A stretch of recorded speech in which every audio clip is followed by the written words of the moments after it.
ரசம் வைக்க போகிறோம். அதுக்கு தேவையானதை பாருங்கள் எப்படி இருக்குன்னு. தக்காளி, மல்லித்தழை, கருவேப்பிலை, இடித்து வச்ச பூண்டு, ஒரு 5 பச்சை மிளகா, கரைச்சி வச்ச புளி, மிளகுத்தூள், உப்பு, மஞ்சத்தூள், கொஞ்சோண்டு பெருங்காயத்தூள் இதெல்லாம் போட்டு அதோட நம்ம கரைச்சி வச்ச புளி தண்ணியை ஊற்றணும்.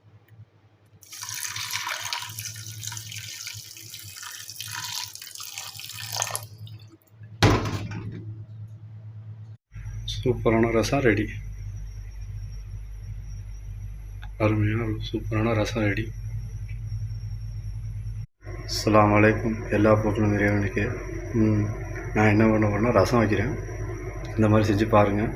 சூப்பராக டேஸ்ட்டாக நம்பர் 1 இருக்கும். இதனால் சளி இலி எல்லாத்துக்கும் நல்லது.